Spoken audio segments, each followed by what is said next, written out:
3 heures du matin. Elle est réveillée et regarde son téléphone. Elle a 17 notifications non lues. Des messages d'hommes suppliant pour son attention. Des photos de restaurants chers. Des promesses de la traiter comme une reine. Mais il y a un nom qu'elle cherche obsessionnellement sur cet écran. Le tien. Non pas parce que tu lui as écrit plus que les autres, mais parce que tu as fait quelque chose que son cerveau primitif ne peut ignorer. Tu l'as obligée à te choisir sans même qu'elle ne le remarque. Et le plus brutal dans tout ça, c'est que ce n'était pas avec des fleurs. Ce n'était pas avec de la poésie. Ce n'était pas avec des déclarations désespérées. C'était avec un principe psychologique aussi ancien que la guerre elle-même. Machiavel l'a utilisé pour conquérir des royaumes. Tu vas l'utiliser pour conquérir son esprit.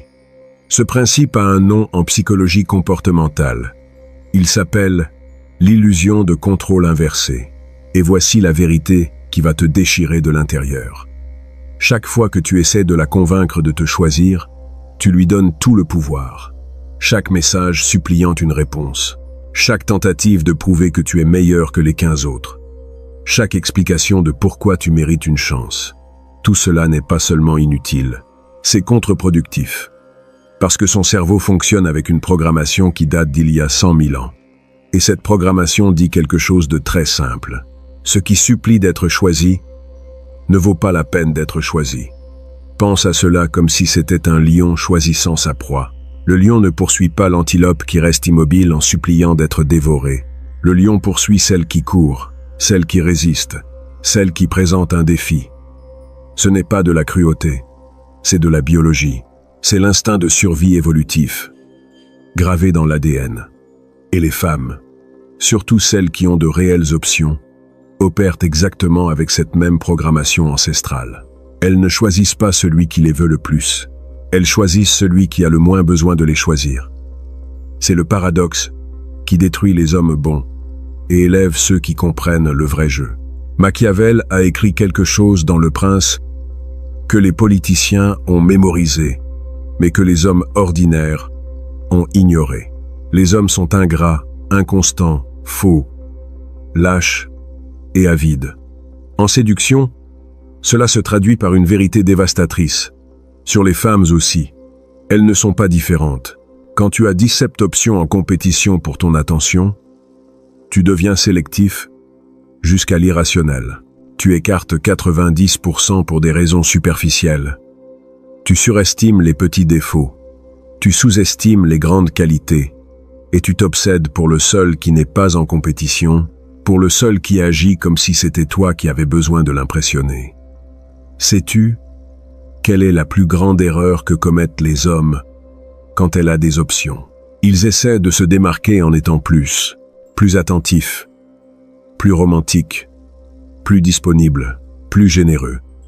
C'est le chemin direct vers la friend zone permanente, ou pire encore, vers le rôle de soutien émotionnel, pendant qu'elle couche avec celui qui l'ignore. La stratégie correcte n'est pas d'être plus, c'est d'être différent. Tu ne rivalises pas dans son jeu, tu changes complètement les règles du jeu. Et quand tu changes les règles, tu deviens automatiquement la seule option que son cerveau ne peut pas catégoriser. Et, ce que le cerveau ne peut pas catégoriser, il s'obsède jusqu'à le comprendre. Maintenant écoute très attentivement, car c'est là que la majorité perd le fil. Si tu regardes cette vidéo, c'est parce que tu as déjà l'intuition que ce qu'on t'a enseigné sur l'amour est complètement faux. On t'a dit de montrer de l'intérêt, d'être persistant, de ne jamais abandonner. Ça fonctionne dans les films d'Hollywood, écrits par des scénaristes, sans vie sociale réelle. Dans le monde réel, cela fait de toi un harceleur émotionnel, ou, pire, l'ami qui écoute ses problèmes, avec d'autres hommes, mais tu restes ici, parce que tu reconnais qu'il y a une vérité plus profonde, plus sombre, plus efficace. Abonne-toi maintenant, si tu veux vraiment dominer la psychologie qui oblige une femme à te choisir par-dessus tous les autres. Parce que ce qui vient détruit complètement tout ce que tu croyais sur l'attraction féminine. L'obliger à te choisir nécessite de comprendre quelque chose que les neurosciences ont découvert il y a 2 décennies.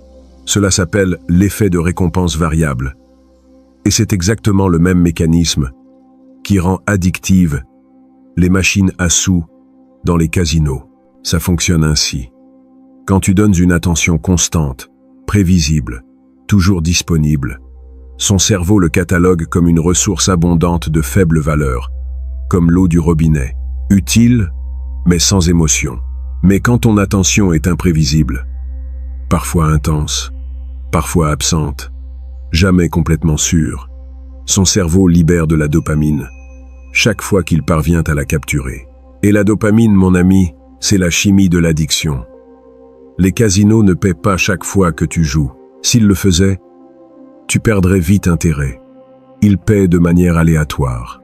Parfois tu gagnes gros, parfois tu perds tout. Tu ne sais jamais quand vient la récompense. Et cette incertitude crée une addiction chimique cérébrale. Maintenant traduis cela dans ton interaction avec elle.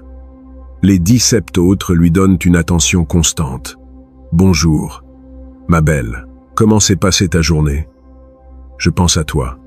Ennuyeux, prévisible, faible valeur. Toi, tu apparais de manière imprévisible. Parfois une conversation profonde qui la laisse réfléchir 3 jours. Parfois tu disparais complètement sans explication. Elle ne sait jamais quand elle va recevoir ton attention. Et son cerveau entre en mode obsessif, essayant de l'obtenir. Maintenant vient la mise en œuvre pratique de ceci. Et c'est là que nous séparons les hommes qui appliquent de ceux qui ne font que consommer de la théorie. Première stratégie, le retrait stratégique après le pic émotionnel. Cela signifie qu'après votre meilleure conversation, après la soirée où vous vous êtes vraiment connecté, après le moment où elle a ressenti quelque chose d'intense, tu disparais. Pas immédiatement, de manière cruelle, mais tu te retires graduellement. Tu réponds plus lentement, tu es moins disponible, et elle reste dans un état psychologique dévastateur. Elle vient d'expérimenter une connexion intense, et maintenant, elle ne peut plus accéder à cette source. Son cerveau entre en panique chimique. Deuxième stratégie. La validation intermittente non sollicitée. Cela en rend confus beaucoup parce que cela semble contradictoire avec le fait de se faire désirer, mais ça ne l'était pas. De temps en temps, sans qu'elle le demande, tu lui donnes une validation spécifique et profonde. Pas belle, pas mignonne, mais quelque chose comme « il y a quelque chose dans ta façon de voir le monde que très peu de gens ont ». Et après ça, tu retournes à ta distance normale. Cette validation inattendue la frappe émotionnellement parce qu'elle vient de quelqu'un qui ne supplie pas pour son attention. Elle vient de quelqu'un de sélectif. Et la validation de quelqu'un de sélectif vaut 100 fois plus que la validation de quelqu'un de désespéré. Troisième stratégie, et c'est la plus puissante. Le cadre d'abondance authentique. Tu ne peux pas feindre cela. Tu ne peux pas agir comme si tu avais des options quand tu es obsédé uniquement par elles. Tu as besoin d'avoir réellement une vie bien remplie. Des projets, des passions, une croissance personnelle, d'autres interactions sociales. Quand tu as vraiment de l'abondance, ton énergie change. Il n'y a pas de besoin dans ta voix. Il n'y a pas d'urgence dans tes textos. Il n'y a pas de validation recherchée dans tes actions. Et cette énergie, cette présence d'homme complet sans elle, est la force magnétique la plus puissante qui existe en séduction. Machiavel a aussi mis en garde sur quelque chose qui s'applique directement ici. Celui qui désire ou attend un changement de fortune est anxieux. Et l'anxiété se sent, elle se perçoit, elle se ressent dans chaque mot, dans chaque action. Quand tu désires désespérément qu'elle te choisisse, tu émanes de l'anxiété. Et l'anxiété est un répulsif sexuel. Mais quand tu peux authentiquement partir à tout moment, quand tu n'as vraiment pas besoin qu'elle te choisisse parce que ta vie est complète sans elle, tu émanes une confiance tranquille. Et la confiance tranquille est un pur aphrodisiaque chimique. Maintenant, la question que tu te poses sûrement, n'est-ce pas de la manipulation? N'est-ce pas jouer avec ses émotions? Et voici la réponse honnête. Oui et non. C'est une stratégie psychologique basée sur la façon dont fonctionne le cerveau humain réel. Mais ce n'est pas différent de lorsqu'elle utilise du maquillage pour altérer ta perception de sa beauté. Ce n'est pas différent de lorsqu'elle utilise certains angles sur des photos. Toute la parade nuptiale humaine est une danse de signaux et de stratégies. La différence est que toi, maintenant, tu connais les règles du jeu, au lieu d'être le joueur naïf qui perd parce qu'il ne savait pas qu'il jouait. De plus, considère ceci. Si tu développes vraiment une abondance authentique, si tu construis vraiment une vie complète, si tu deviens vraiment un homme qui peut partir, tu ne feins rien. Tu es authentiquement précieux. Et une femme qui te choisit quand tu es authentiquement précieux fait un choix réel. Elle ne tombe pas dans des pièges bon marché. La manipulation serait de feindre une abondance que tu n'as pas.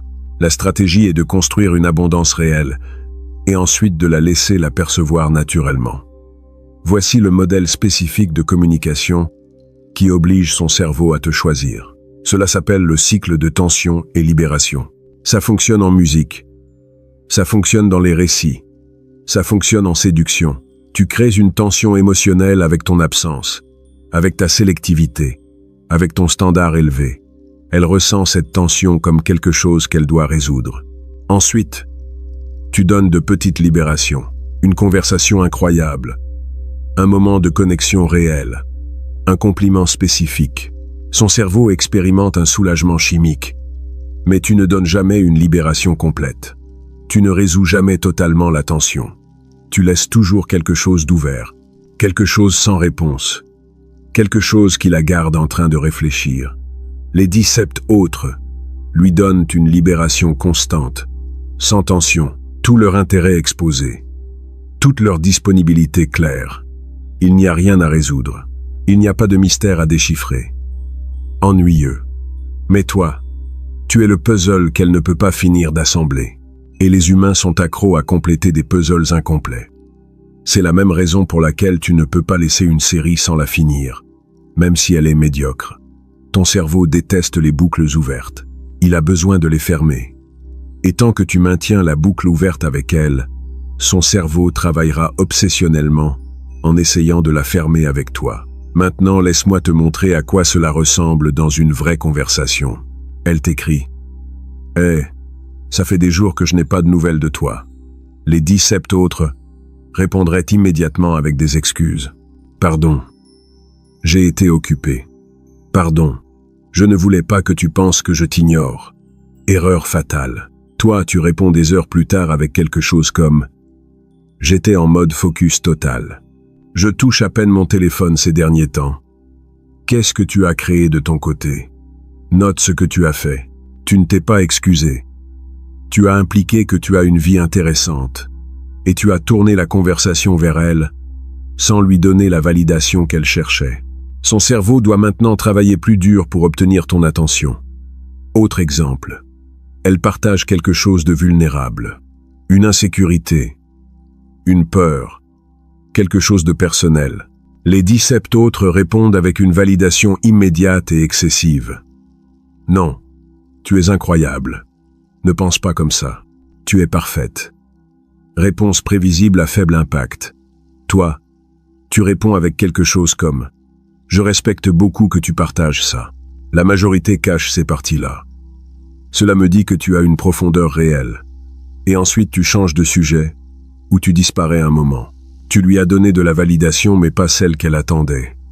Tu lui as donné du respect pour sa vulnérabilité, pas la négation de son insécurité. Cela crée un impact émotionnel profond. Machiavel a compris quelque chose de fondamental sur le pouvoir. Il vaut mieux être craint qu'aimé, si tu ne peux pas être les deux. Dans la séduction moderne, remplace craint par respecté. Les 17 autres cherchent à être aimés. Ils cherchent son affection, sa validation, son approbation. Toi, tu cherches à être respecté. Respecté pour avoir des standards. Respecté pour avoir une vie qui ne tourne pas autour d'elle. Respecté pour pouvoir partir si ça ne marche pas. Et le respect, mon ami, il l'emporte toujours sur l'amour superficiel quand elle doit choisir à long terme. Maintenant, un vote rapide pour ceux qui prêtent vraiment attention. À ton avis, qu'est-ce qui fonctionne le mieux pour commencer une conversation avec une femme qui a beaucoup d'options? A. Un compliment inattendu sur quelque chose que personne d'autre ne remarque. B. Une question ouverte sur un intérêt authentique qu'elle a et sur lequel tu as fait des recherches. Écris A ou B dans les commentaires et explique rapidement pourquoi tu as choisi celle-là. Je veux voir quelle approche gagne dans cette vidéo. Il n'y a pas de réponse incorrecte. Les deux peuvent fonctionner. Mais je veux connaître ton instinct. La phase finale pour l'obliger à te choisir est la plus contre-intuitive de toutes. Elle s'appelle l'offre de sortie honorable. Ça semble fou, mais c'est dévastateur d'efficacité. À un moment donné de l'interaction, quand elle montre du doute ou de la distance, au lieu de poursuivre, au lieu d'intensifier, tu fais quelque chose de radical. Tu lui donnes la permission de partir, pas de manière passivo-agressive, pas avec du ressentiment, mais avec quelque chose comme « Écoute, si cela ne résonne pas avec toi, c'est totalement ok. Il n'y a pas de pression. Je veux juste des connexions authentiques, pas forcées. Et alors, tu te retires avec dignité. Sais-tu ce que cela fait dans sa psychologie? Cela viole complètement ses attentes. Elle est habituée aux hommes qui s'accrochent quand elle doute, aux hommes qui supplient pour une chance de plus, aux hommes qui deviennent plus intenses quand elle s'éloigne. Mais toi, tu fais l'opposé. Tu respectes sa décision plus que tu ne poursuis le résultat.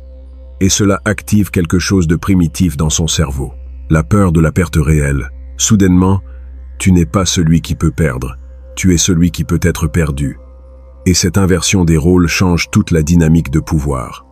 La psychologie derrière cela est brutale dans sa simplicité. Les humains valorisent ce qui peut s'échapper. Nous ne valorisons pas ce qui est toujours disponible. Quand tu démontres authentiquement que tu peux partir, que ta vie continue complète sans elle, son cerveau active toutes les alarmes. Tu n'es plus une option sûre qu'elle peut laisser sur le banc.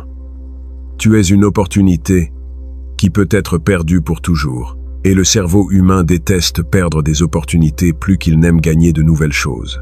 C'est la même raison pour laquelle les gens sont plus obsédés par leurs ex après la rupture que lorsqu'ils étaient ensemble. Machiavel a conclu ses enseignements avec un avertissement. Les hommes oublient plus vite la mort de leur père que la perte de leur patrimoine.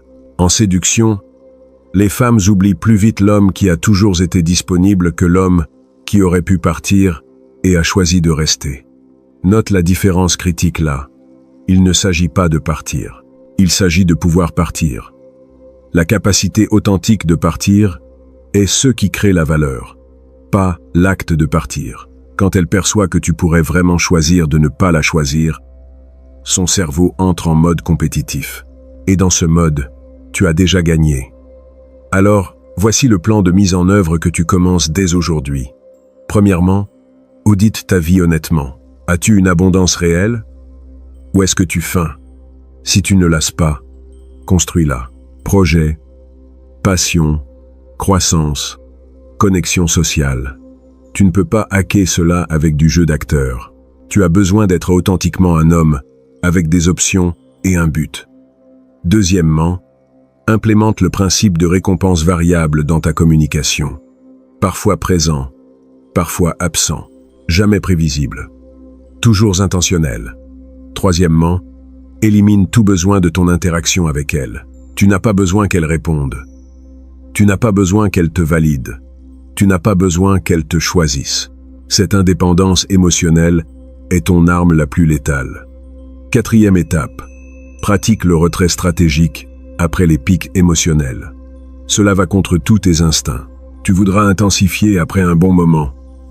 Résiste à cette impulsion. Retire-toi. Laisse-la traiter l'expérience sans ta présence. Son cerveau fera tout le travail pour toi. Cinquième étape. Développe la capacité de donner la sortie honorable. Pratique le fait de dire « il n'y a pas de pression » avec une authenticité réelle. Pas comme une manipulation, comme la réalité authentique d'un homme qui ne supplie personne. La vérité finale qui clôture cela complètement. Tu ne l'obliges pas à te choisir avec une manipulation bon marché. Tu es en train de devenir le type d'homme qu'un cerveau féminin évolué pendant 100 000 ans est programmé pour choisir. Un homme avec des ressources, avec des options, avec une indépendance émotionnelle, avec la capacité de pourvoir, mais sans besoin de validation. Cet homme gagne toujours sur les 10 à 7 qui supplient. Toujours. Ce n'est pas injuste. C'est de la biologie. C'est de la psychologie. C'est la réalité découverte et appliquée stratégiquement. Voilà, tu l'as. La stratégie complète pour obliger une femme avec des options infinies à te choisir par-dessus tous les autres. Pas avec des fleurs, pas avec de la poésie, pas avec des déclarations, mais avec une compréhension profonde de comment fonctionne son cerveau et une volonté de faire de devenir l'homme que ce cerveau ne peut ignorer. Mais voici l'avertissement final. 95% verront cela et ne feront rien. Ils continueront de supplier, de poursuivre, d'être l'option numéro 12. Si tu fais partie des 5% qui implémentent, qui construisent une abondance réelle, qui dominent leurs besoins, alors abonne-toi maintenant et mets un like. Le niveau suivant de cette psychologie sombre t'attend. Et seuls ceux qui passent à l'action y arrivent. Souviens-toi de ça. Elle ne choisit pas celui qui la veut le plus. Elle choisit le seul qui peut vivre parfaitement bien, sans elle.